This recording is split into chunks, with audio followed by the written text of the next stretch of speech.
what has comedy taught you about language?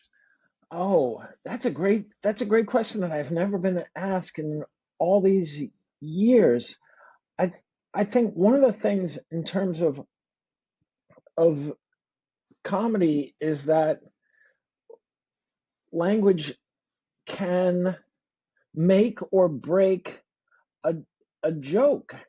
And there are so many instances where the people are laughing at the choice of the word more than the formula or even the content. It seems to be something that over the years I think some of my favorite comedians have put out so well, and I've admired and aspired to. And it reminds me of something Twain said about the difference between the right word and the almost right word is the difference between lightning bug and lightning.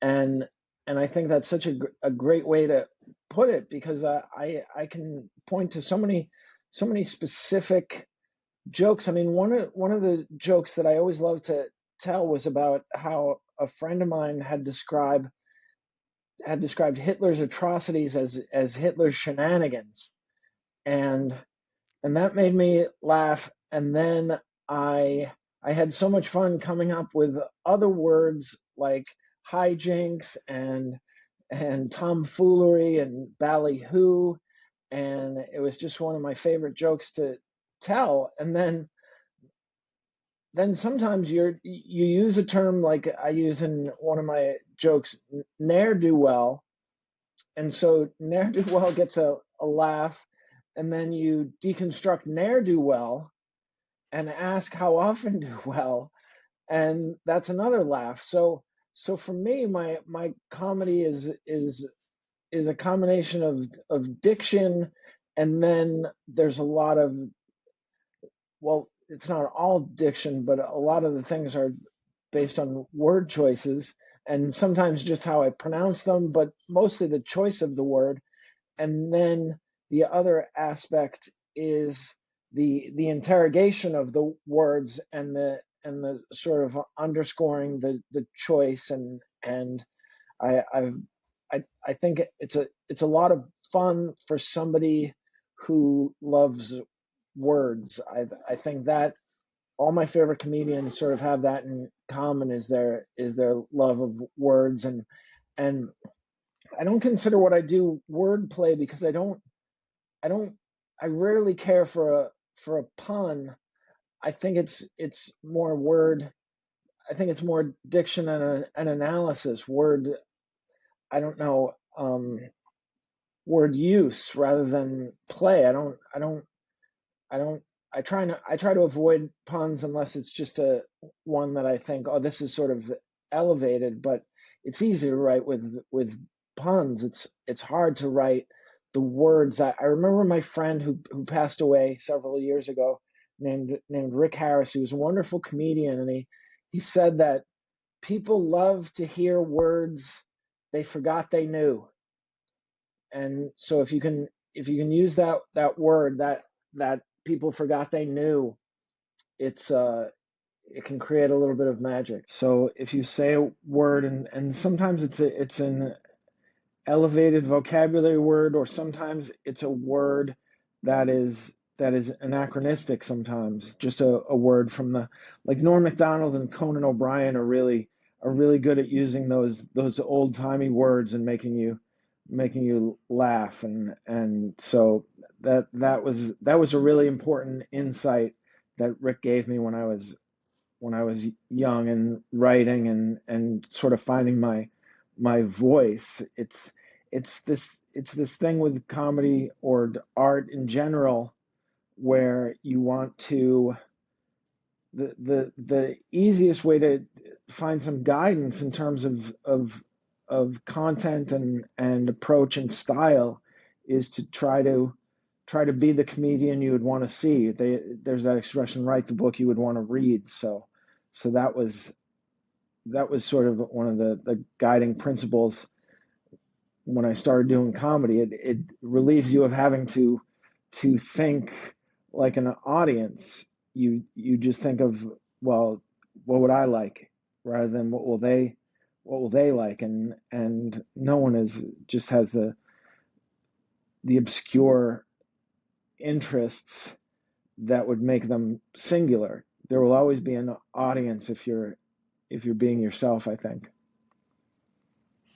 Yeah. So do you, I mean, if you could pinpoint, was it early on in your comedic career where you had this awareness that it wasn't just, the content, the communication of whatever it was, the setup and the joke and that sort of thing, but it was actually sort of the visceral sounds? I mean, I'm thinking of like when you choose to enunciate opt and apt Apt. and chop, Yes. and like Yeah. those sorts of, I mean, those are, for I don't know why they're funny, but the sound of Right. them, was that something that you kind of had an ear towards early on in your career? How did that develop?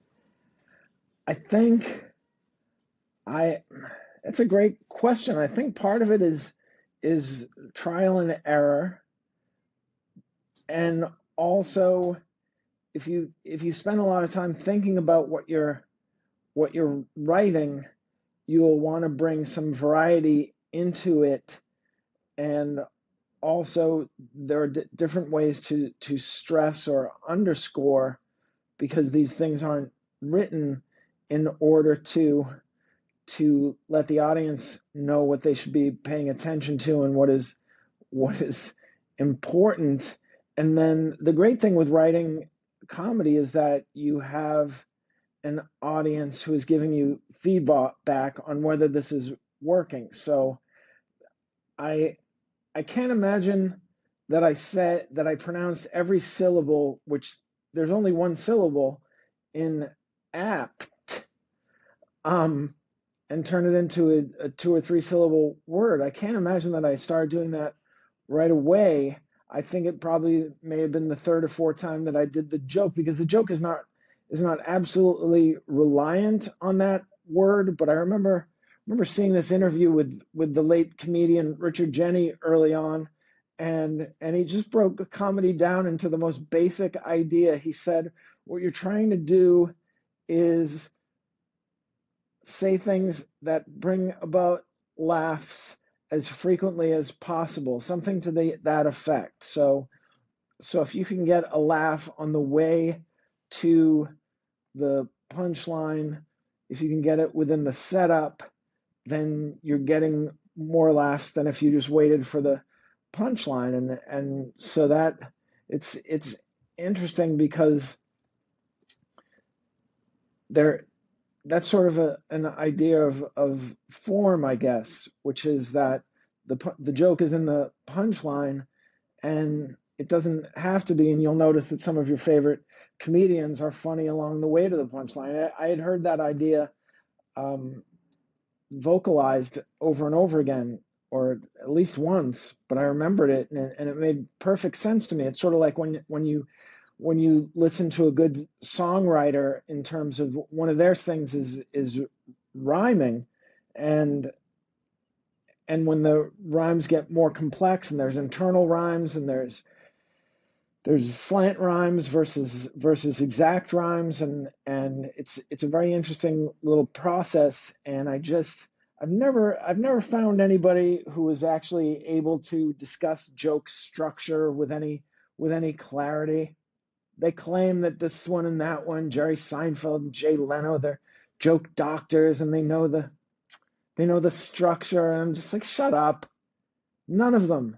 None of them were ever able to put it into words that were compelling or clarifying to me. There are a handful of formulas. I think the formula that I use most, and it's not intentional, it's just so effective, and it's very, very modern, is the simple truth, where you just say a true fact in a way that people haven't heard it said, and it's just so effective, and it gets past the thing that has become so nauseating nauseating, I've heard, is the wrong term or whatever. It makes me nauseous. I don't know, but where punchlines are lies. They say these things and then they are telling you something that you know never happened, and the audience is laughing, and I'm resenting this audience for being so easily fooled by a misdirection or just something that is not true. And it's I'm not saying that you can't write some fiction if that's what you're into, but please make it believable, and don't insult my intelligence, I guess is what I'm saying. And yet there are dozens of comedians who I would say are making $1 billion lying to their audience, and it's infuriating.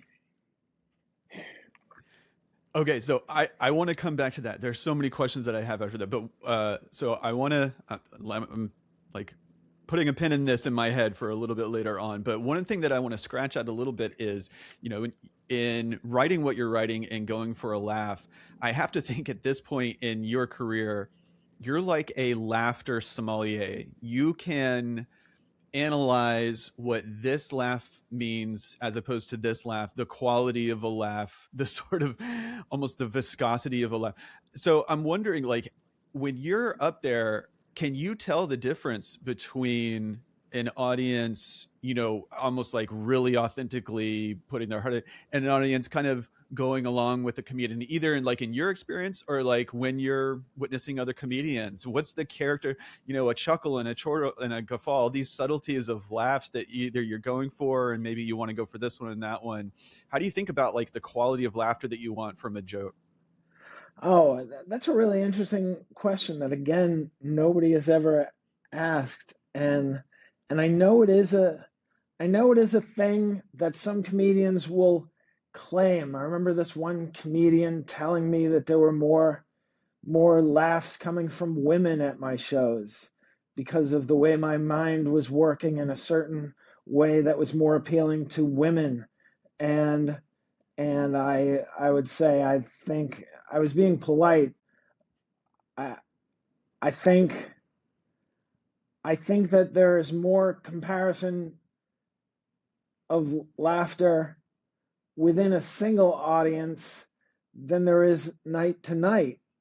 It's really, that's the thing that keeps you humble in comedy, is that the makeup of the audience, and sometimes it's associated with the day of the week.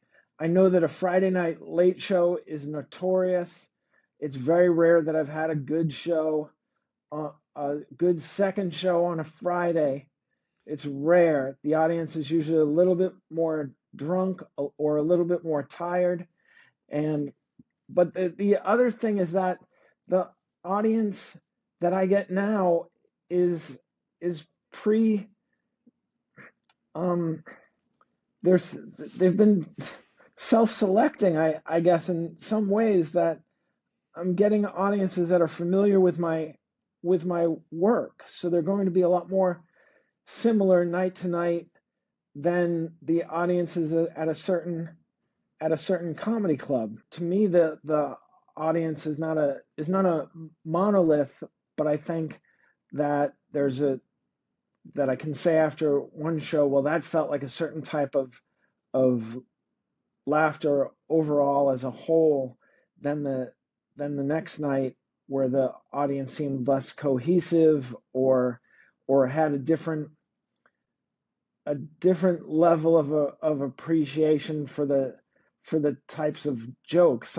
Some audiences are just like, for instance, in Canada, they're, they're much more knowledgeable about book references and things they learned in you should have learned in public school. They just, for whatever reason, they read more, and their public schools are more consistently strong than ours.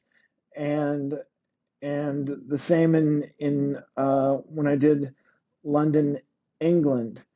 American audiences, I think, in general, are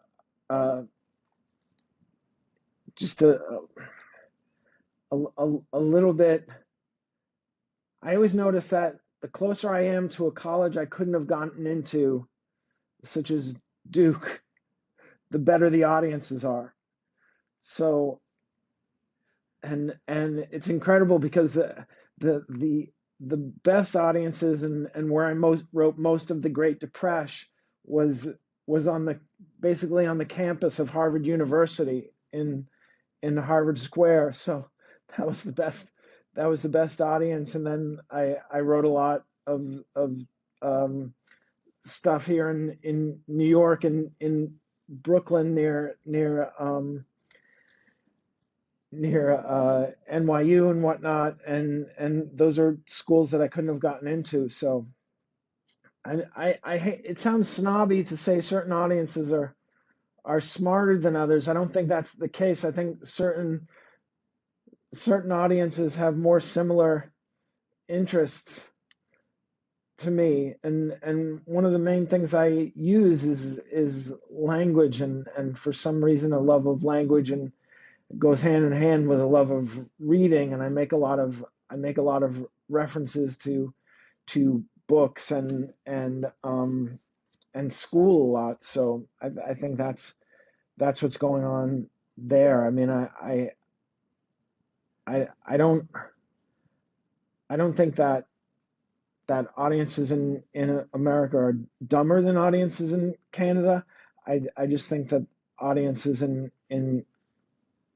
I think people in Canada appreciate books more than Americans do, are more into TV and movies, I think. I mean, one of the, I've been a fan of your comedy for like 20 years now, at Oh, least. thanks, I man. remember you from Last Comic Standing Wow.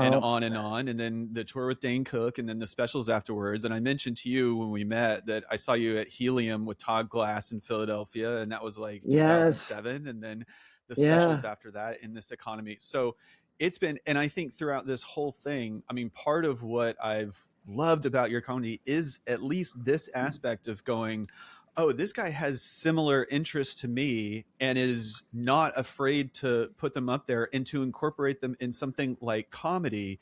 And for me, it's this thing where I go, oh, there is someone else out there who appreciates these things.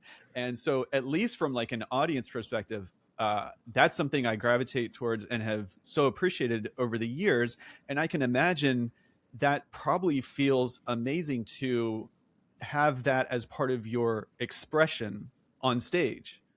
Yeah, I'm really fortunate that I've been able to attract an audience mainly by being a version of myself, a little bit wittier, uh, and a little bit uh, more charismatic and enthusiastic than I would be just in conversation um, day to day. So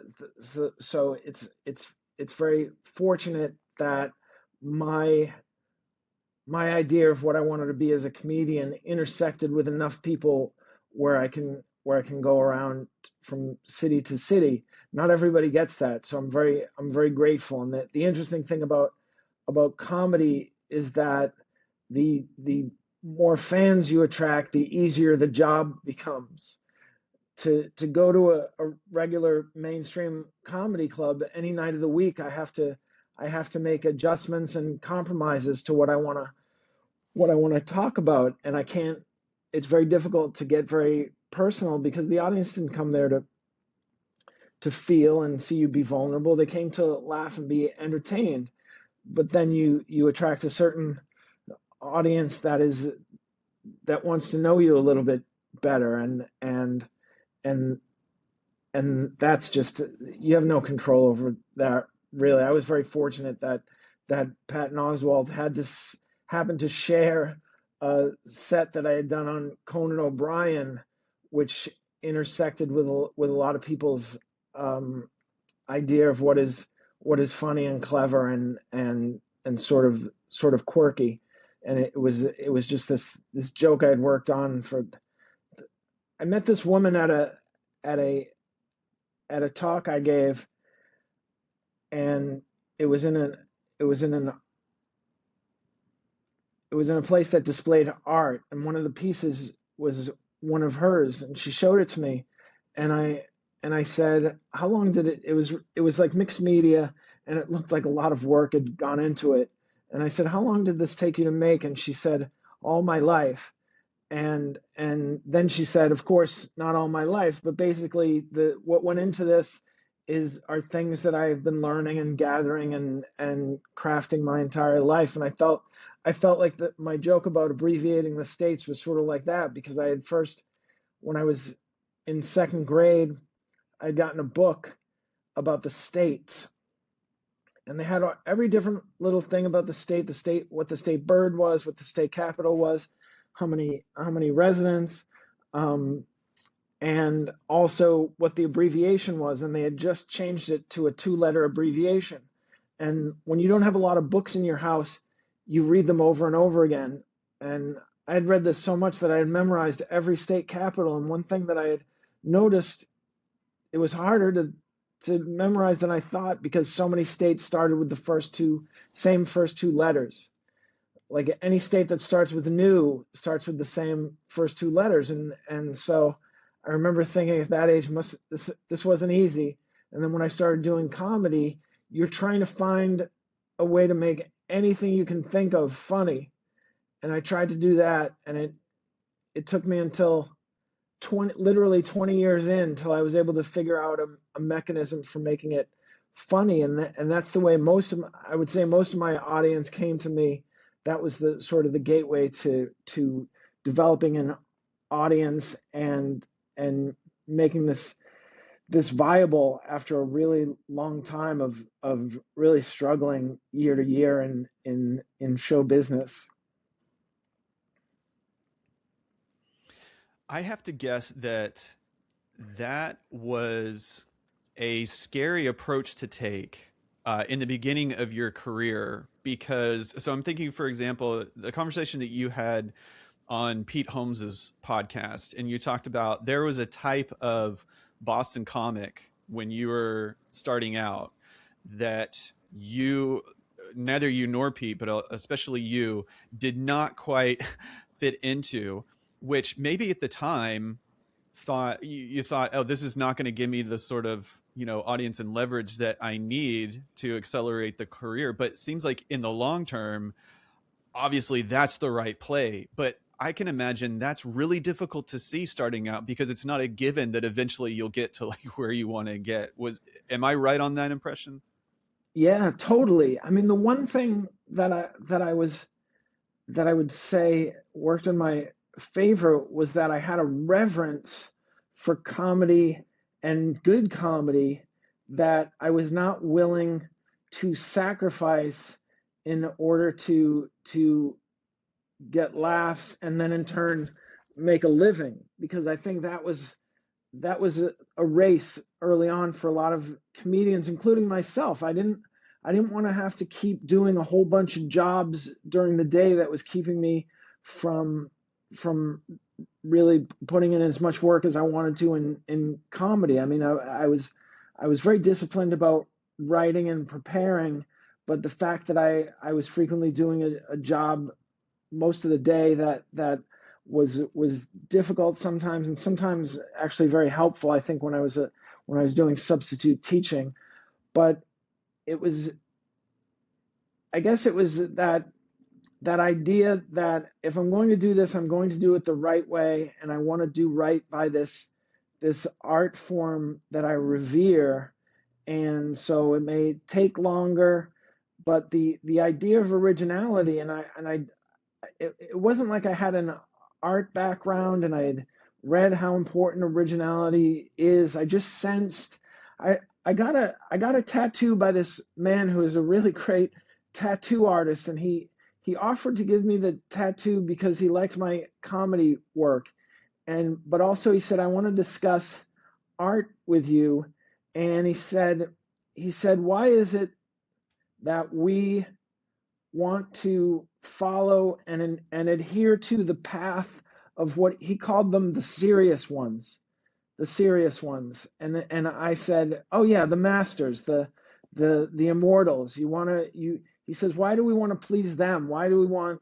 And I said, because it goes with our reverence for the art form. And so I think that's the thing that I had early on, that combined with the love of words and a certain level of intellect and education, and a little bit of confidence, a little bit of showmanship, not not that much that was turning the tide, but it was just my reverence for the great comedians, that I didn't want to. And but here's the other side of that. Frequently, it would make me want to quit in despair because I couldn't live up to it. I think Ira Glass put it so well when he said the problem when you first start out is you have great taste, and then you can't live up to producing things that people with good taste could appreciate, and it's demoralizing and it's discouraging. So if you can get over that part where you have great ambition. I don't mean ambition for fame. I mean ambition towards I want to be great at this. I want to serve this. I want to push this medium forward in some way, or at least carry the ball forward a little bit, or maintain our position as artists. And I don't know. I'm sure that's I'm sure it's common for people to love comedy. I don't think it's that common that people revere it and see it as something that they need to they need to do right by. I don't know how common that is, or maybe all the people that I think are phonies and hacks really believe that they're doing the right thing. But I would say that you're deluded, and you're ruining it. Okay, that's a perfect segue to. I'm going to come back to it now. And one of the ways to ask this is something like the if you were to write like an ethics textbook for comedy, what would those chapters be? The shoulds, the should nots, the maybe one is it should not be a work of fiction, at least not, purely and only, but like what would those chapter titles look like? Oh, I don't think there would be any problem with doing it with fiction. I think one of them would be on being original, and that would intersect with one of the Ten Commandments, which is thou shalt not steal, which is so important. And I would go so far as to say that original and not stealing, because you can do completely original jokes and be stealing because you're using somebody else's delivery, their flow, or their persona, or their outlook. I mean, a lot of us, and myself included, I remember when I first started out, I was enthralled by Paul Reiser, because he used his own voice. He didn't do there were no gimmicks. He would just tell stories and make observations. And so I used to think, when I was creating a joke, I said, would Paul Reiser enjoy telling this joke? And it was good training wheels, and it was probably the first 3 years of my comedy, and it was very helpful to come up with original jokes. But I was on a sort of on a there was a safety net, that I was using a sort of a tried and true personality, and that I didn't sound like him, but I was guided by a principle. Would Paul Reiser tell a joke like this? And so it was almost like I was writing jokes for Paul Reiser and doing them myself. And then I got to a point, and you hope you get to it, where I said I want to do jokes that only I can pull off, that work for me. And that's the hardest thing early on, because you're doing it in front of just regular audiences who are there to laugh, and they don't care whether it's original. You'll go on after somebody who is just doing old jokes, or doing easy impressions or things like that, and then you have to go up and be yourself. and they're not great. They're not laughing on a curve. So I think in terms of ethics, I would say, and also the do unto others, I think. So you wouldn't want somebody going on too long before you, and going over their time, and you also wouldn't want somebody to make the audience hostile or anything before you. So I think do unto others would be a great chapter for comedy. And then also I would also just talk about the serious ones, like the tattoo artist said, to have some reverence for the serious ones. It's interesting because when you talk about philosophy, a lot of people's eyes glaze over because they had certain experiences with philosophy. But I think it was in a book I read called The Existentialist Cafe, where I think it was Sartre who said that you can have a philosophy about anything. And so, for an example, I say my philosophy of coffee is I drink it black, and if it's over 60 degrees, I drink it black and iced, and and I insist on bringing my own cup to the cafe. I will not use a disposable cup. So this is my coffee philosophy. And the interesting thing is that my philosophy of being a human intersects with my philosophy of being a comedian. I do it in an ethical manner and a sustainable manner. And I really think that if you don't know what you want to study, you should study philosophy or history, I guess, because history intersects with philosophy so much that the best history class I took in college had so much. It's where I learned about Camus for the first time, and Sartre and Hobbes, and so a good history teacher, but really a great novelist is going to get a lot of philosophy. It won't be presented as such, but Kurt Vonnegut is probably one of the best practitioners of the philosophy of humanism, and Camus was the greatest in terms of novels that you get the idea of existentialism. So I think even the people who groan over philosophy and squint over it, they have a philosophy, they just can't put it into words, and frequently it's as simple as they're just knee-jerk cynics. All right. Well, I'll probably take that clip and just play it for all my classes from here on Okay. out, if that's okay. Because I I would mean, love you're that. preaching to the choir. Yeah, and I mean, clearly, my interests. I couldn't agree more. It's this is a strange way to say it, but it's weird to be sort of born in a world where few people care about those sorts of things that in my perspective matter so much, from my perspective matter so much, and it's what I obviously like pursued.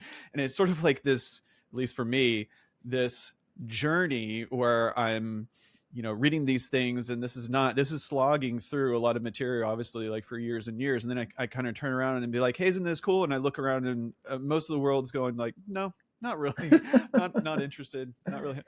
And that doesn't feel great sometimes. So that's, I won't go off on my little No, I I don't know, know, but sob but story about no one. I know, but it's Don Quixote, and he was right. He was right, and you're right. It's it's the act of trying to get this out there, and living according to this code, which is this is important.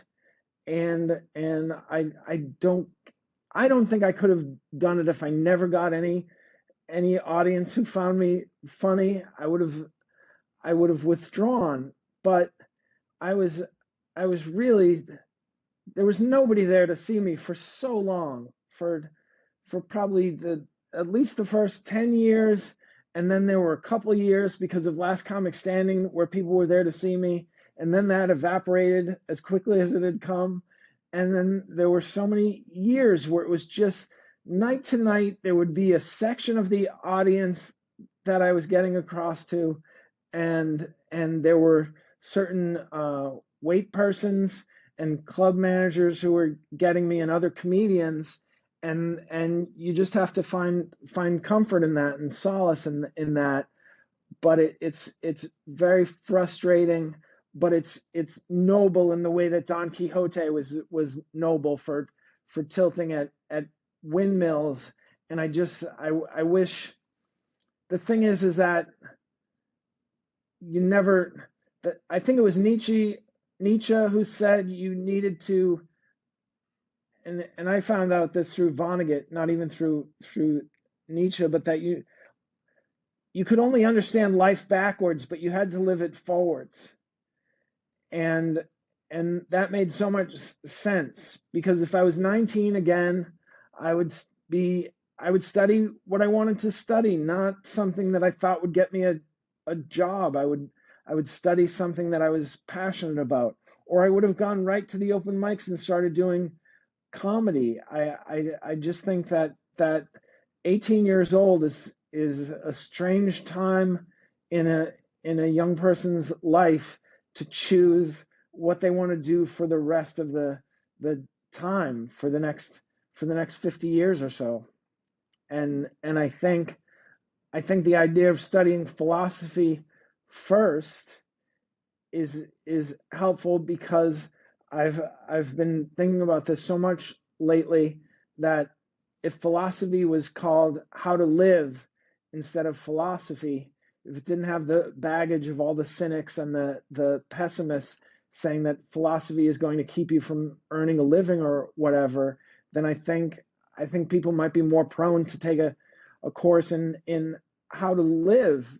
And the thing is that you have studied philosophy before college.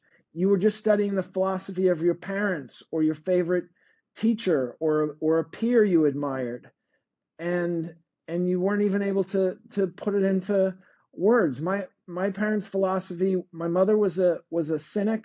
My father was an Old Testament shtetl Jew, which means like a shtetl was like the ghettos and the villages that Jews had to live in. He was fearful, but he believed in God 100%. So he was his reverence and love of God was so complete. And my mother, I don't think she would have said she was an atheist or agnostic, but she behaved like one. And also she was one of the supreme cynics. And my older brothers were supreme cynics, and there was a little stoicism mixed in, but I would, that they wouldn't have, as soon as I figured out a name for this feeling I had about the world, and it was existentialism, when I was a sophomore in college, it was revelatory. It was an epiphany, and it felt so good. And I wish I had a different upbringing, I guess, that would have guided me more towards the arts and sciences rather than towards business. But I think that's just a function of the true religion of this country, which is capitalism, which is to make everything in service to being a good consumer and a good producer of things to consume. It's we're all Quixote against capitalism, or a lot of us are. Yeah. All right. So, yeah, I mean, the observation that everyone at least has some sort of philosophy, whether they're aware of it or not, is something that it takes a lot of people a very long time to get, and most people never actually understand that or never arrive at that point. And I mean, it's completely true. And one of my questions was like, when you started getting into thinking in this way, maybe you had already you have always kind of thought that way, and that there you found something that went, aha, this is resonating with who I am already, and maybe you can cultivate it, etc. But you sort of answered it. I guess it was existentialism in college maybe was the starting point for you to going, there's a literature out there are people out there who ask the bigger questions that you're interested in. Yeah. And so was that like then a kind of mainstay for you? Like I would imagine that the interest in actual philosophical works took a lot of ebbs and flows, as you were developing your career and that sort of thing. But I could be wrong on that. But how has that interest sort of been um, cultivated since your college days up until now? Oh, I think I spend a lot of time trying to get across how I see the world, how I interpret the world, and aspects of my own personal philosophy. I think through reading, especially books, novels that are written in. I've really enjoyed basically the the through line between the authors. I really dig is they're moralists. Mark Twain, Kurt Vonnegut, I think Toni Morrison, Philip Roth.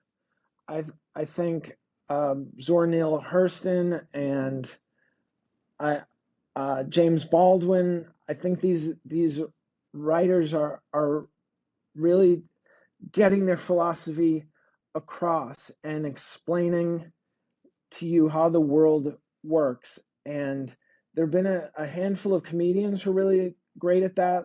Carlin and Richard Pryor and Wanda Sykes, I think is so great. Maria Bamford is great at getting her. Eddie Pepitone is somebody who's not as famous as some of the others, but he gets his philosophy across. And Bill Hicks was very good at that. Doug Stanhope. So I've been even Norm Macdonald, who some people would say, well, he's silly, and he's such a brilliant thinker, and he really impresses me. And David Letterman and Stephen Colbert, Conan O'Brien, I think they get their philosophies across. And it's interesting because there's a whole genre of books where things that things from pop culture that you wouldn't necessarily think have a philosophy are analyzed in terms of the philosophy. And I mean, TV shows like The Simpsons and Winnie the Pooh is another great example. And there is a philosophy. Charles Schultz, there was a philosophy, and it doesn't take that much. It doesn't take that much education to be able to point out what expressions of philosophy. I think there was some cynicism in Schultz, but also some existentialism, and also it was very brave of Charles Schultz to, because it's clear that he was a depressed person, to put that into his work, which was ostensibly to make jokes and entertain. And so why is that? Why does that resonate so broadly? So broadly. Sure, there's great colors, and Snoopy is very compelling, but there was something deeper in there. And so I guess over the years, I've intentionally and unintentionally tried to consume things that would, by reading, that would help me figure out how to live this life. And it's interesting how when you start to put a name to the things you're looking for, this is existentialism, this is stoicism, this is sometimes you'll say, oh, this is Kant, this is Kierkegaard, this is Camus, this is Sartre, this is who's the other, Nietzsche. My word, they're so influential, and it's something that you're not even aware that you're doing, but they've influenced so much. And so it reminds me of David Foster Wallace and that joke he tells about these fish who are in water, and an old fish says, "How's the water, boys?" And the fish said, "Water? What's water?" And we're just swimming in this. So we don't even realize until we run into somebody like yourself who can point it out and say, "You're swimming in capitalism. You're not angry." I remember a friend of mine, Ted Alexandro. I said, Ted, there are comedians making millions and millions of dollars every year, and I was over 40, and I said, I have 3 roommates, and I'm hustling all week long to make rent. And and I said, and I feel so bad because I'm resentful of the comedians who are making hundreds of millions of dollars who are not that much better than us. And he said, "You're not angry at the comedians, you're angry at capitalism." And that was so well put and so succinct. But I think I've spent my entire post-adolescent life, and even pre-adolescent, because I used to read biographies of people that I admired, trying to figure out how to live. I knew that the idea of how to live that was coming from my house, from my family, was not going to do it for me. And I actually got some of the best wisdom of my life came from a man who worked in the Ralph's, which is a grocery store in California. And every time I would see this man, his name was Eugene. He worked at the Ralph's on I think 6th Street in Los Angeles near the Miracle Mile. Every time I saw him, he was friendly in a very authentic way. He was not phony, and he was energetic and enthusiastic and so helpful to the customers. And I said to him, I said, "Eugene," I didn't even know him. I said, "Every time I see you, you are so warm and enthusiastic, and how do you maintain this way of being?" And he said, "Well, I don't have much money, and I don't have any power, but I do have a lot of love, and so I can share that." And you realize that ultimately that was the best philosophy, and I've read thousands and thousands of pages, but ultimately what the Beatles told us was the truth. All you need is love. I had never come across a more self-actualizing, seemingly happy, and I don't think his answer would have come as readily and as succinctly if it was phony or he was being inauthentic, that this was some way to rise in the Ralph's community. He just, and it was there was just love was oozing out of him. I didn't recognize it. I saw it as enthusiasm or friendliness, and it was love, and it was moving. I never forgot it. I think I internalized part of it. I recognized it. I aspired towards it, and on my best days, I hope I embody it. But it's a slog like any other type of endeavor, because you're frequently being tripped up by very human instincts like envy or fear, which is probably a part of envy. You envy because you're afraid of not being able to pay your rent and keep your family in clothing and shelter. So you envy, and you lose sight of that, and it'll sound Pollyannish to say all you need is love, and it would help if everyone else had that same idea, and that rather than the people who are hoarding wealth or property or what have you. And so I know that there's an argument against that, and that would be cynicism, and that's a philosophy as much as any of them. It's I mean, people would say, "What are you going to do about capitalism, make it a little warmer, make it a little more loving, which I think is what the democratic socialist, which is another appealing philosophy to me. So I don't think I said this yet today, but I've said it a lot over the years, is that I've cobbled together my own kind of philosophy, and it's a combination of what I learned in Hebrew school and the Sermon on the Mount, and what I've read from Kurt Vonnegut and Toni Morrison and other people, Camus and people like that, who I really admire. And it's not that any of these people seem so happy. I think Kurt Vonnegut could get very depressed, and I'm sure Camus was the same way. But I think they were able to find joy in that purpose, and that find that meaning that the existentialists talk about. They say life is absurd, there is no meaning to it, but finding meaning, searching for meaning in it. And Frankl was a similar idea. Viktor Frankl, man's search for meaning, which is that if you have a purpose, if you have a reason to be here, I think what he said, if you can figure out a why, you can live through any how, or something like that.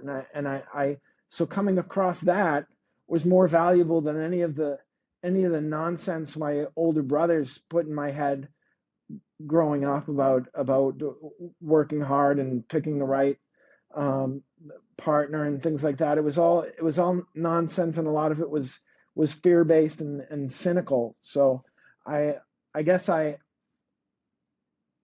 philosophy, if I had been more in tune with it earlier in my life, like in high school or in college, I would have been able to thwart the philosophy that had been presented to me as how to live. There's so much to say there. I mean, the part of what I want to start out responding to is, it's clear to most people that the meaning and the purpose crisis is greater now, probably, than if you read the studies, than it was in the past. That people are searching for that thing and those things. And part of what's interesting to me is one of the main motivators for starting like this podcast and talking to people like you was to see if philosophy had any sort of market value in any way. And it's still an experiment. A lot of times, like I said before, the answer comes back, no, there's no there's no value. And that's when I go, okay, well, there's two things going on. One, that's kind of a bummer, but on the other hand, one of the personal lessons that I need to learn is to not let my own interests and sort of value be dependent on a sort of mass and their lack of interest and the lack of value that it has out there in the market. And that's something that I'm not kidding, I work on every single day, because the feedback does come back, and it's typically negative. But I mean, conversations like this are the fuel that goes, okay, yeah, there are at least some people out there. And then the other thing that I want to respond to is, it's so fascinating that your interest is like started out and continues to be in existentialism, because that is one of the, let's say, sectors in philosophy that has, like you said, had such massive influence in a way that just dwarfs. I mean, there's no comparison with existential philosophy and what I was trained in, which is like analytic metaphysics philosophy, which is relying on formal logical tools and that sort of thing, can be very dry. And there's in a sense an envy on my part looking at existentialism and some other parts of like continental philosophy from France and Germany and those places, and going, they got something that's appealing. I don't always understand it, but that's Yeah, okay. sure. There's something to it. Yeah, I think it's very appealing to a depressed person. I think the idea that your malaise, there's there's a cause of it, which is this understanding that there doesn't seem to be any rhyme or reason. There doesn't seem to be consequences. There doesn't seem to be any fairness, and you just take that as a given, and then you live your life, and this probably leans on towards humanism.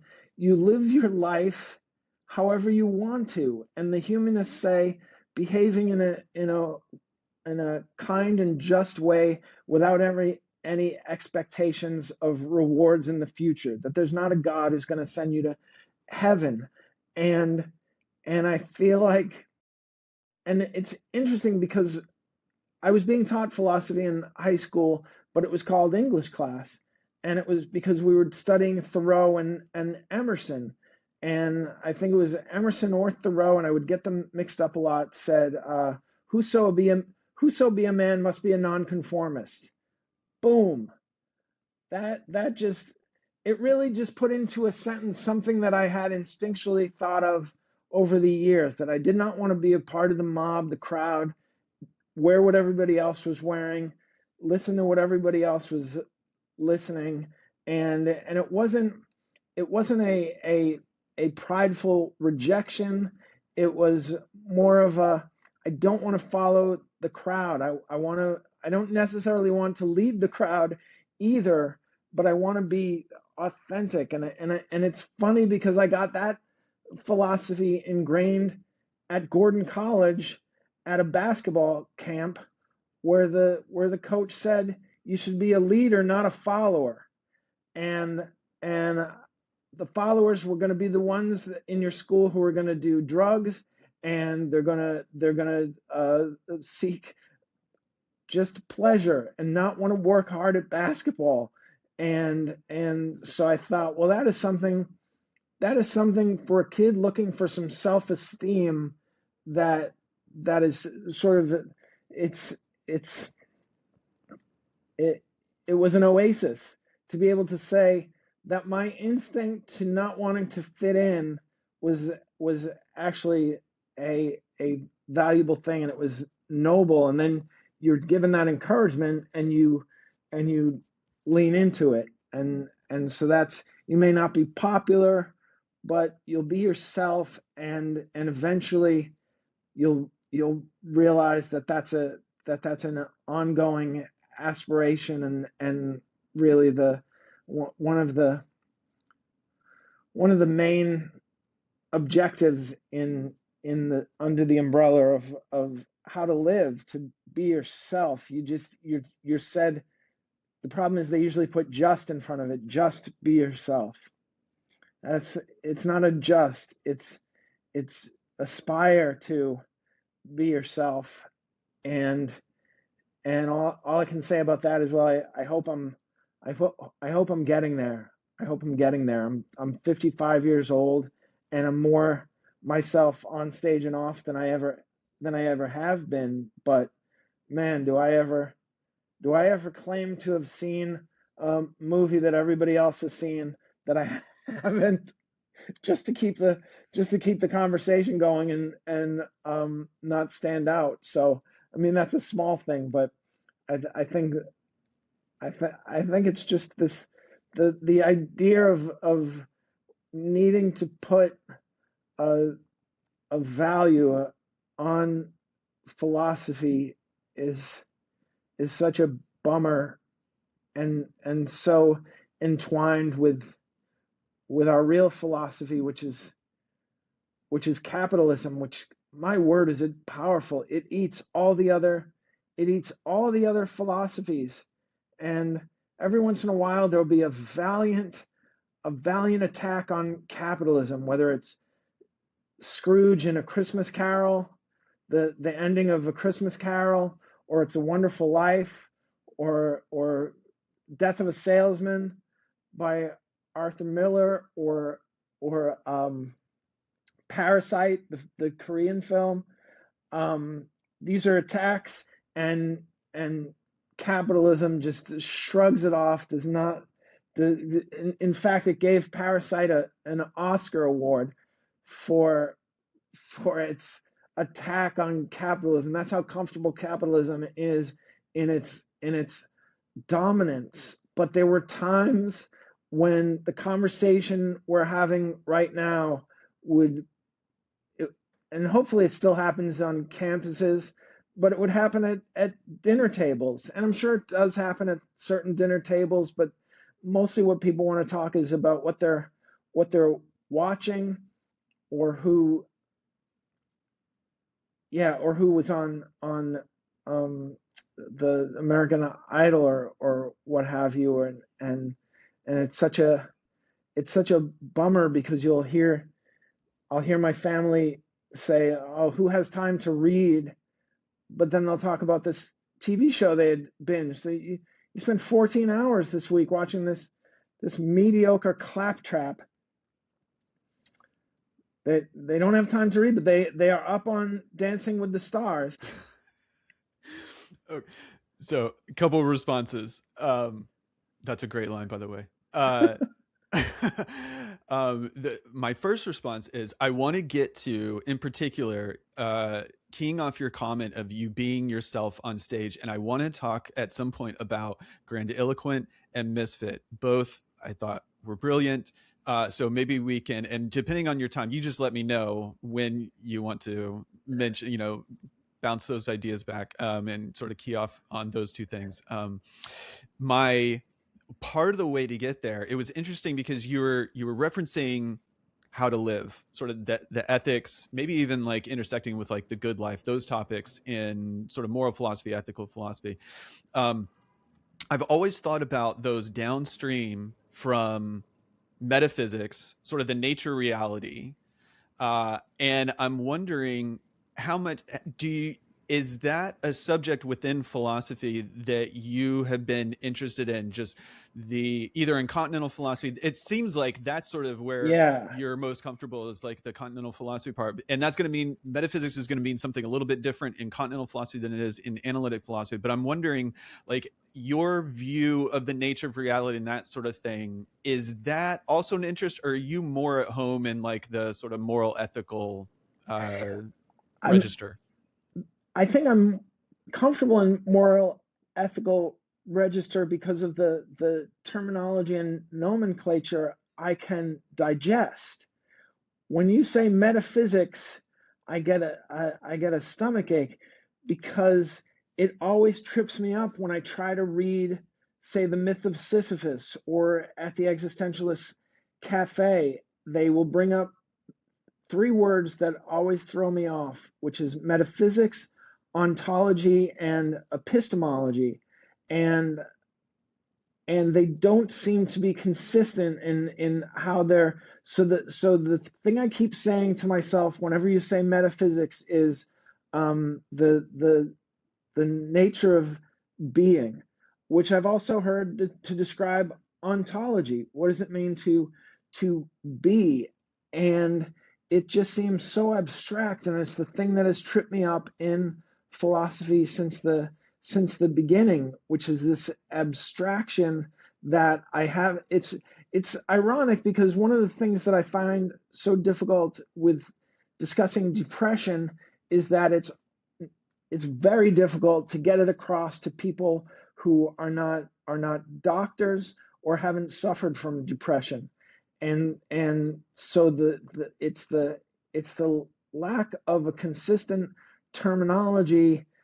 So even if you say metaphysics is the study of being, I say, okay, so consciousness, I have to turn it into something else. Consciousness, what does it mean to be conscious? And I realize all our all our trouble starts with being conscious, knowing we are exist amongst other things, that we are not all one, the way certain animals may take it in, that there's a separation, or how plants exist, just this blessing and curse of consciousness. And that's where I always so if I'm taking your intro class and I come to you after class and I say, please, I know that just like the Pythagorean theorem, I'm not going to be able to follow you far past the first few weeks of school if I don't get this basic thing. What do you tell me when I come to you after class in with earnestness and a desire not just to get an A in your class, but to make that A easier to achieve because I understand it and I could get across what you've been teaching me. that's a that's a great question. Okay, so I'll do my best as a start, and then you can grade it. You can grade me and just go, Okay. yeah. So the way that I typically describe metaphysics is in a short sort of slogan form is like the nature of reality. Studying the nature of reality. And so, in like example questions and topics that we would talk about is something like, well, even applied to you, it would be, you've gone through a lot of change in your life. And so how much change can something go through before it actually becomes something else? That is something that can apply to like any object whatsoever, right? Your house, like the piece of land, whatever. So human, like whatever else. So yeah, how much change? And then you sort of drill down and you go, well, let's talk about like the properties of things too. And then so how are there things called like essential properties where like if you lacked this property, whatever it is, or like an essence or something, again, you would be something else entirely. And so you generalize that to everything in the universe, more or less. Questions like, do numbers exist? It doesn't seem like numbers are these physical things, but they seem completely embedded and integral to what we do as humans and kind of how the world works. And if you're a strict physicalist, you're going to go, no, there's going to be a way to explain these away. And same sort of questions with like philosophy of mind and consciousness, like you said.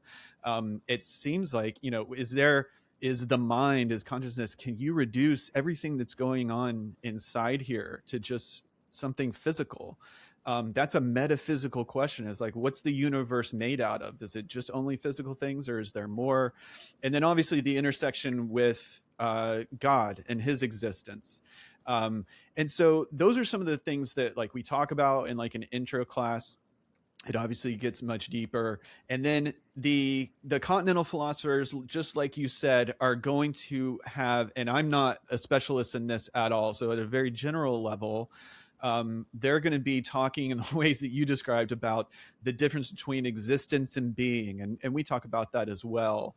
And the continental philosophers are going to have a completely different, well, I should say a pretty different methodology than analytic philosophy, where it's going to be more literary and poetic.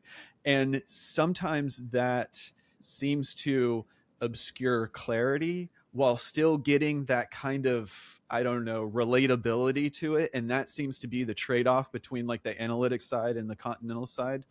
And then just to put a cap on this, epistemology is the field of like, how do we know things? What is knowledge? What are the conditions for knowledge?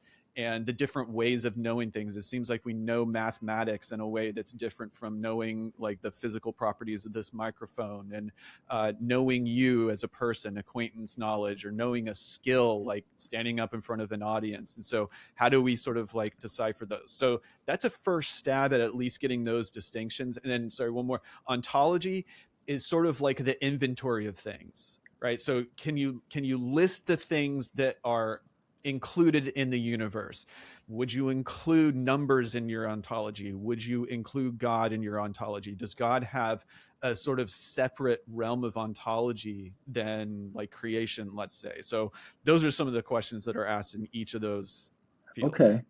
That was really helpful, especially in terms of I think what was throwing me, because I have a friend who's a philosophy professor named Randy Vera, and he told me about, he said metaphysics means after physics. And I was thinking about the course, but it's after the physical. So that makes sense that the mind is the mind physical. Are numbers physical? The answer is probably no, and so they would fall into the metaphysical. But then ontology is the, are you saying because I've heard it say it's the nature of being. Is that right? So whether something, maybe if you expanded on the idea of whether God is, you asked whether God was within ontology, and that's up to debate, is what you're saying. Yeah, and so there's the approach that I'm most familiar with is to say that there was God in the beginning, and only God, and then there's all the creation, all the rest of it, and it.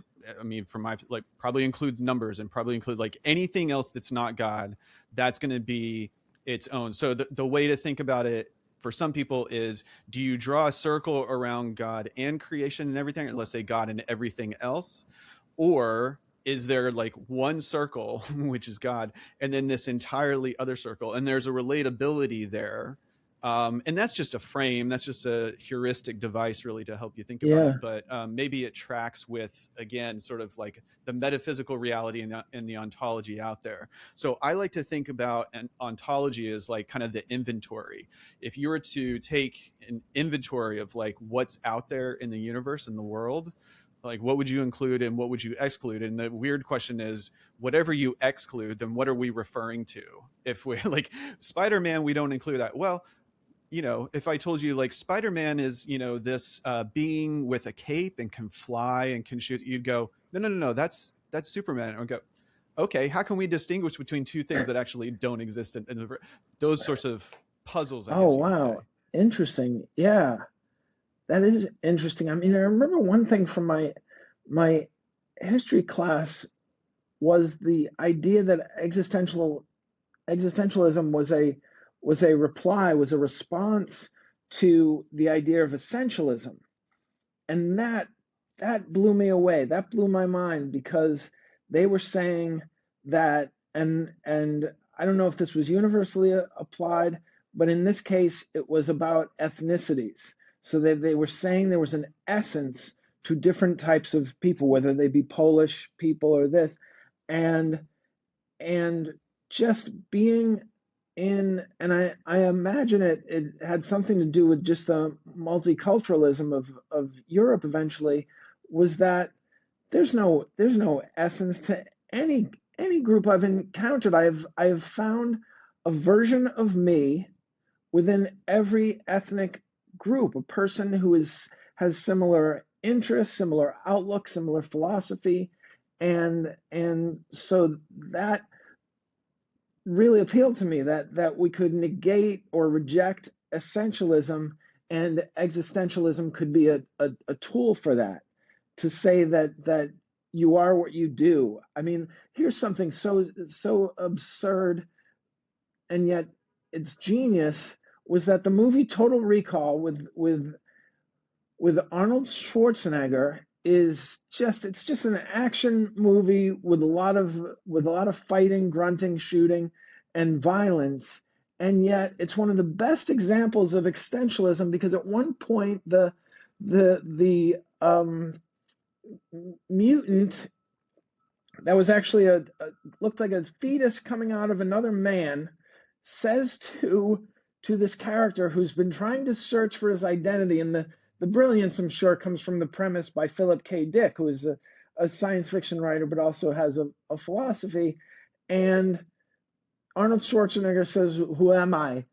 And the fetus says, "You are what you do." And it's one sentence, and it sums up how I've interpreted existentialism. And I recognized it soon after, that this that in the 80s, I don't know what other movies we could do. Of course, Blade Runner and some other movies, but there wasn't a lot of philosophy going on there, but they were able to sneak it in here and there in some, especially in sci-fi. And I love.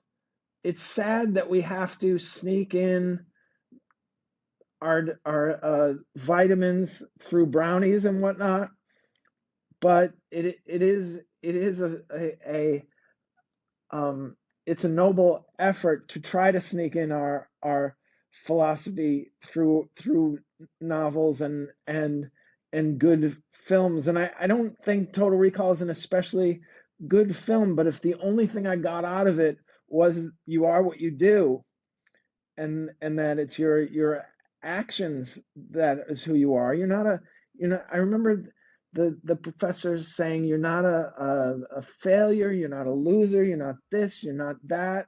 Your actions, you are what you do, and it was really helpful and gave me so much peace of mind. Now the chemistry within me can fight that, and that's where my depression comes from.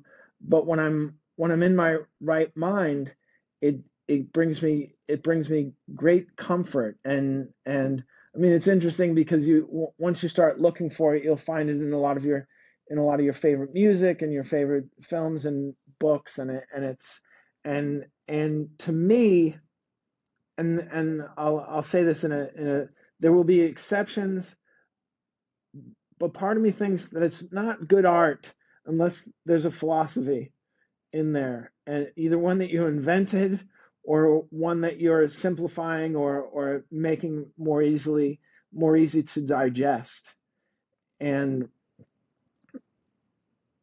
so I'll say that. Yeah, yeah.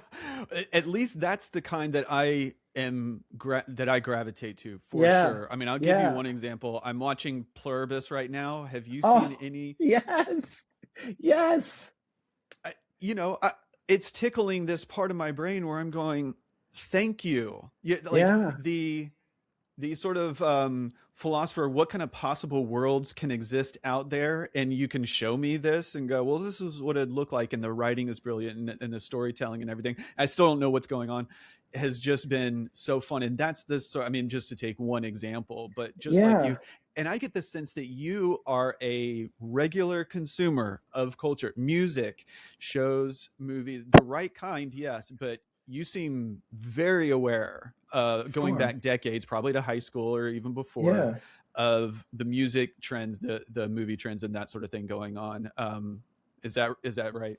yeah, totally. And it's also been um, leveraged or increased in such a great way by I've sort of combined my knowledge now with my wife has taught me so much. She's an even more diligent and probably a better student than me in terms of her recall and her her ability to comprehend and explain things simply. And so that's been just so delightful to be able to merge our knowledge and kind of when you talk about pluribus, sort of a hive mind that exists in our house, which has been able to um, increase the knowledge, or at least or the understanding of our principles and our our morality and ethics. And I think it was a Jesuit priest in college who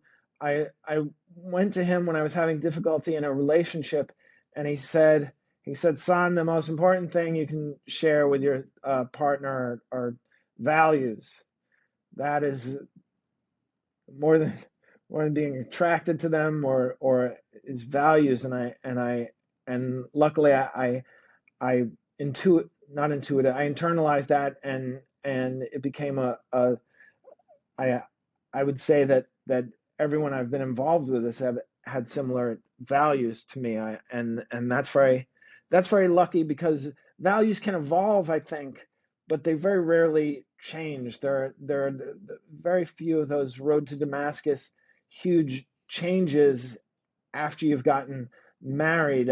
I imagine there are big changes in your teens and 20s, and hopefully you've figured out a path and understand your values, and as you approach your 30s and beyond. But I also think it's so important for a human as well as an artist to grow and adjust their compass and things like that, or their steering wheel. Maybe not their compass. Their compass should always point towards towards, I guess, compassion and kindness. So there's a, I want to say two things. One, if you haven't seen Gary's show, Grandiloquent, go and travel wherever the nearest place is. And if you have to fly, that's fine. Go see this show. I saw it in Raleigh and loved it. It was brilliant. I mean, from start to finish, funny, moving. I loved the cultural references. So this is sort of where it's going. But your mention of a band like Temple of the Dog, which at this point not a lot of people are going to get, definitely some. So like I Yeah. caught that. I was almost waiting for the Mad Season reference. And so this Yeah. is this is what my question is. You just so brilliantly lay out this conversation. I think it was in the car with you and your wife, and I'm going, Yeah. is that something that happens regularly where you have a nostalgia for, maybe some music from your past? You Yeah. can make those connections. And I do the same with movies as well. I'll lean to my wife and go, oh, well, that guy was in that. That's actually a callback to this. And it's a reference for the like cross movie reference. But is that going on in your marriage at some rate? I mean, all the time, and luckily it's back and forth because she has a bigger variety of knowledge and more disparate interests, and is like I said, a better student and reader than I am, and also has this interest and enormous inventory of knowledge of the woman's experience in the world and also the African American experience. And so these are things that I'm not as familiar with except through my reading. And so she's able to bring great insight, and I can ask her about different people and different movements and different ideas, and she's very knowledgeable about the history of Africa and the history of women in leadership roles and things like that. And so it's enabled me to expand. So it's when I said earlier, it would be nice if everybody was having conversations like we are in this podcast, but I have them frequently with my wife, and we're both people who our interests become, I will say, passions rather than obsessions, because it never feels like anything that is making me antisocial or less than. People talk about obsessions, and it usually connotates some sort of illness, and where ours are these passions. I'm going to see a movie about James Baldwin, and then I'm going to read everything he's read, and then any time somebody writes something about James Baldwin, I'm going to read that. And when there's an article about James Baldwin, I'm going to read that, and it feels like, well, you already have read everything, but also, as you know, as a student, you're forgetting things, and then things are being reinforced or said in a different way, and then certain things are being disproved or taken from a different angle, and it's all part of being a student. And I'm very fortunate that I have a job that enables me to spend six six hours a day reading, and and then I work, and I write for several hours, and I just, but at the same time, because of my understanding of existentialism and my feeling about existentialism, no matter what I had to do, I was going to make my life this way. And so whether it was doing comedy that enabled me to have the hours in the day to live and how I want to, and because I had 9 to 5 jobs, and I realized early on that I would resent this in my entire life, that there was no way, unless I could.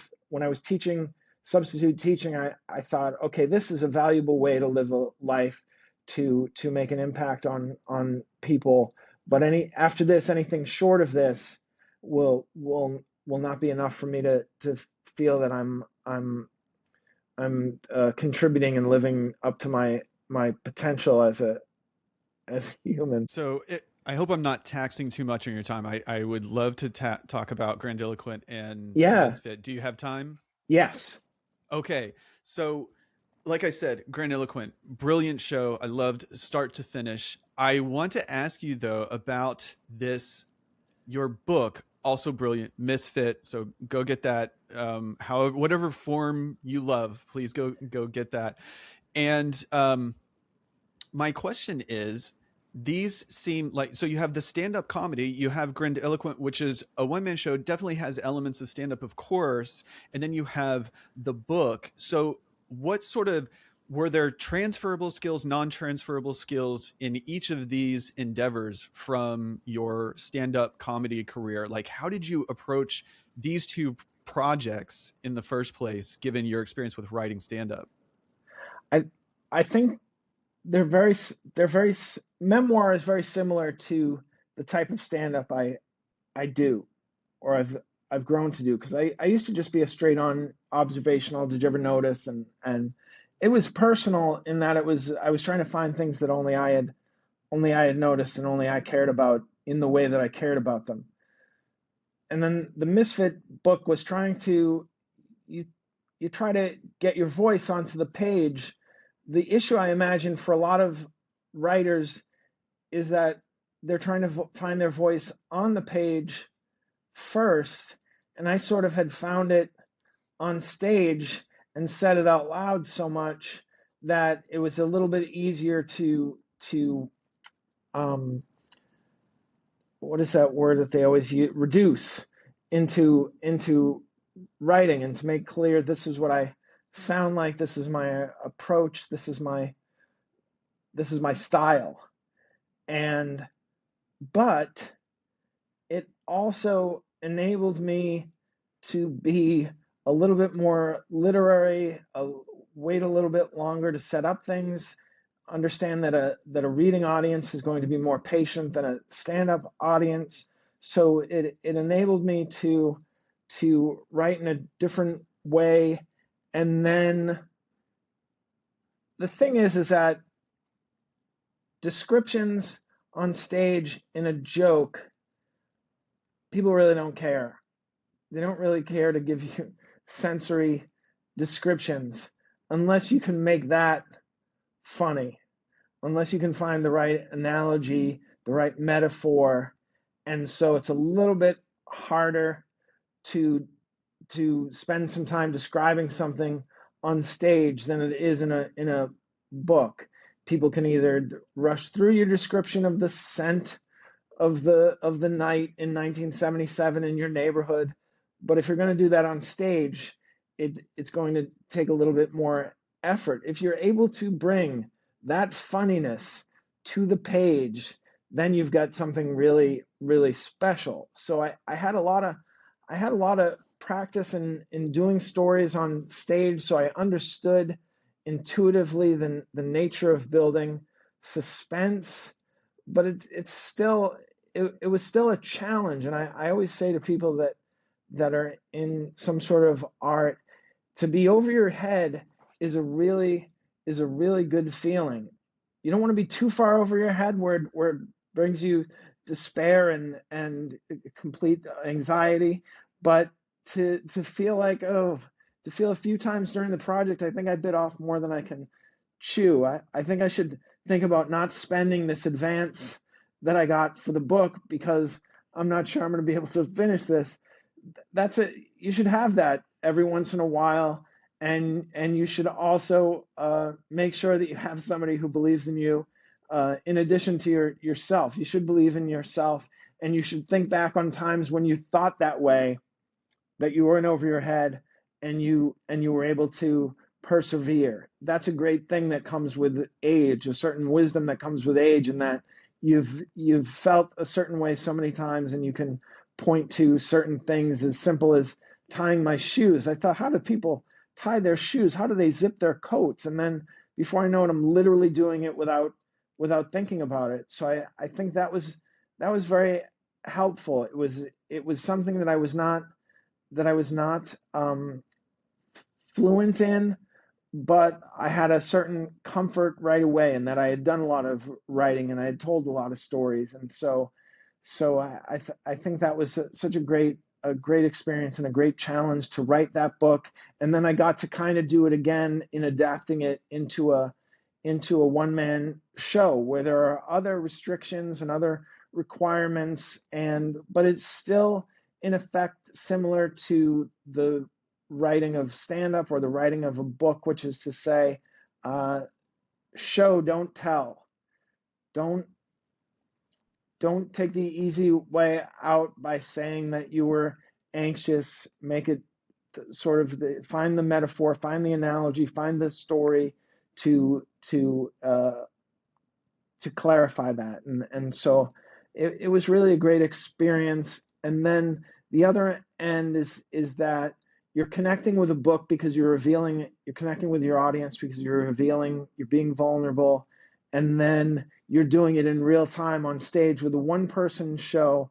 As long as it's personal, as long as it's confessional, you're going to get this extra connection that you don't get with a stand up audience, which is to say they've seen a naked version of you, and that can bring people closer and they feel a connection. And I did a stand-up show version of Grandiloquent in some cities where I couldn't find the right theater, so it was just all the funny parts without the heavy parts, and the people enjoyed it and they laughed, but I hardly ever got a standing ovation.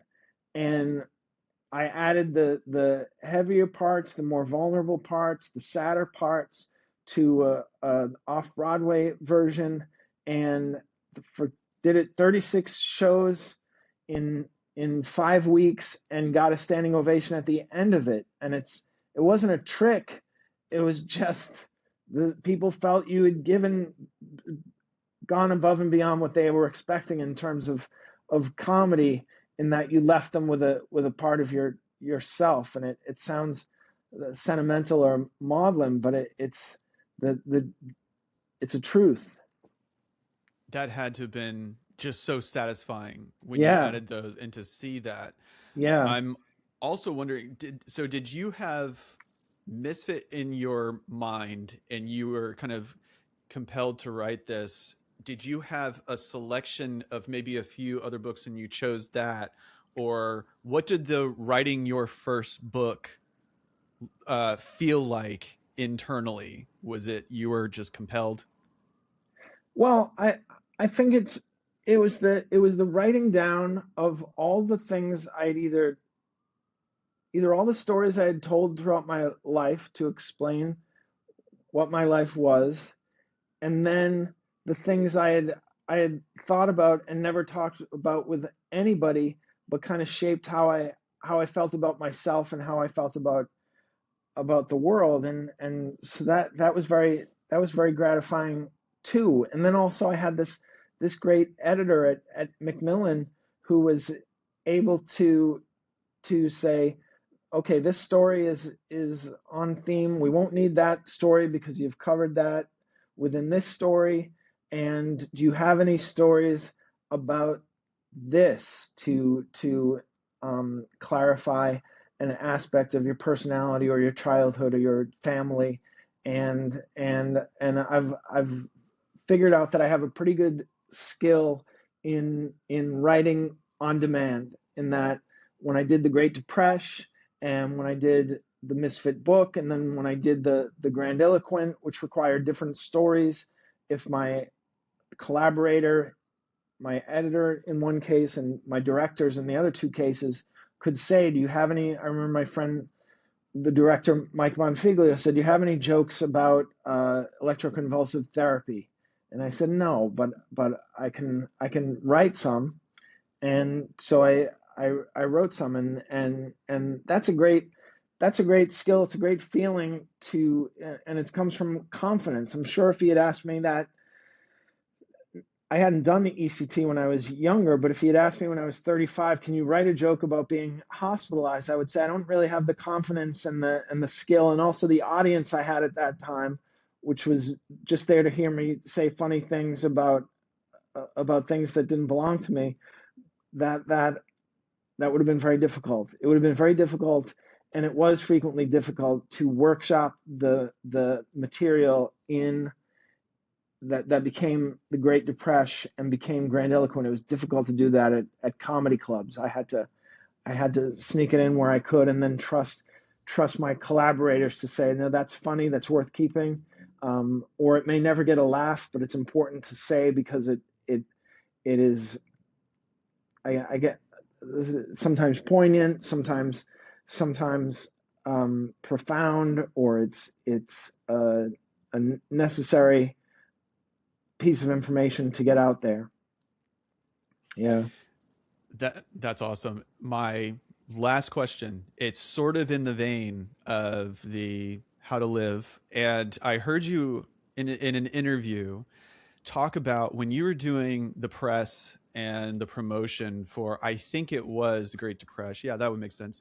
Yeah. That I think while you were doing that, maybe just after, you got a phone call from Judd Apatow that you said meant Yeah. a lot to you. Yeah. Can you describe what he said and why that was meaningful for you? Yeah. So it was the day after the Great Depression aired on HBO, and in many ways it was sort of the pinnacle of my career. It was the culmination of this uh, 3.5 year from from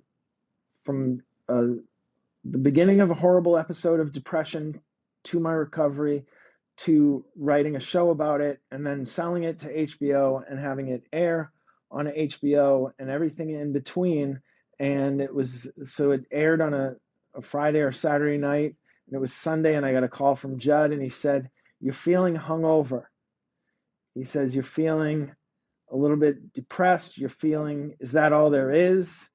And you will be tempted to get right back onto the treadmill and try to race towards the next thing. I need to outdo myself. I need to get back on the TV shows and promote the next thing and keep this up." And he said, "I just want you to know that you will never get off that treadmill. That it is empty, that it will never be enough, and he put this in. It's in the movie. The idea of this is in the movie Funny People, the guy who lives in a mansion and he's never been more unhappy. It's the Adam Sandler character. And he says the all we have is what we're doing right now, which is our conversations and each other. Everything else is ego.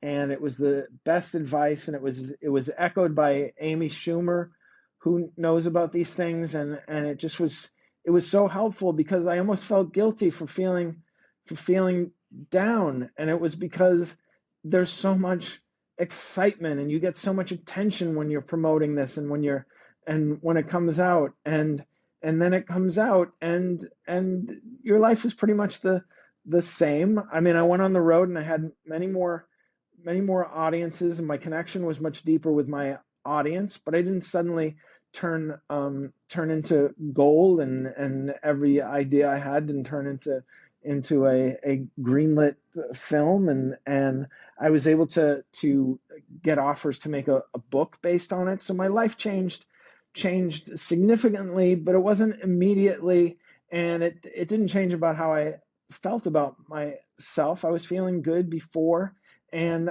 I was feeling a little bit worse the night it aired because it can't live up to the expectations and all the adrenaline and all the energy you put into it. And it was great advice from a person who had been there over and over again, and is a little bit older and significantly wiser than me. I love Yeah. that story. I think it's such a good lesson for, I mean, of course, the mountaintop experiences, but just for life in Yeah. general. And that's partially why I wanted to ask you about. I love that. Yeah. I mean, it's interesting because part of the reason why I was so depressed was that I felt that I hadn't worked hard enough to deserve achievement, and what was missing from my life was achievement. And then these high achievers say, no, that's not enough either. And you hear it from Bruce Springsteen, you hear it from just about any of these people it, it's not what makes people happy. And if anything, in some cases it exacerbates their troubles, and it becomes part of their despair. Gary Gulman, I'm so glad you're doing what you do. Thanks, man. I am looking forward to everything else in the future. I'm wondering, for anyone who's watching, listening, can you tell people where to go to find Oh everything yeah, Gary Gulman? And sure. also, can you give us a preview of maybe what you have ahead in the calendar year and even beyond? What you're looking at? Yeah, I mean, you can go to GaryGulman.com, as well as my Instagram page, but probably GaryGulman.com has my schedule and links to buy tickets if I'm in your area. You can sign up for an email that I don't send very often, just when I'm near you. And then the project I'm working on, it's interesting, and it's part of why I gravitated to you when we met in Raleigh. I I want to it's I want to do a show that does basically what we did today, which is to say, here's my philosophy of life, here's how I live, how I was able to cobble this together, and what it's meant for me, and also try to break down a little bit of that fear of considering philosophy, because it's it's interesting that when people don't know they're being given a philosophy, they're happy they're thrilled. They're thrilled with shows like The Good Place and Lost, which are so heavily philosophical pieces, and sometimes directly and explicitly. So I think that's what I want to do, and I'm tempted to call it my philosophy, but I'm concerned that that will, first of all, it was the name of a rap song by KRS-One and Boogie Down Productions, but also I'm afraid that people will think, well, I don't want to hear about philosophy, so I'm going to come up with some title for it. But that's basically what I'm working on, and I just, so the philosophy I've cobbled together, and it's an hour of comedy. Well, I mean, that sounds absolutely awesome from where I sit. Like way down in the future, if you're open to coming back and talking Oh yeah, I about would it, love I will to. be. Yes, yes, I mean, I'm so looking forward to absolutely. that. I can't believe it's like, hey, you're just giving me this gift. So thank you for. Well, you gave me a gift. You've taught me so much, and it was such a it's a I love listening to smart people talk. So it was great listening to you. Thanks, man. I appreciate it. My 20s self would be doing backflips right now. So thank you for giving that guy a nice gift as well. But Wow, that's a nice love way to what you're put it. It doing. was my pleasure. So looking forward to it, and we'll talk again. Yeah, let me know if you're ever in New York, and we'll hang out.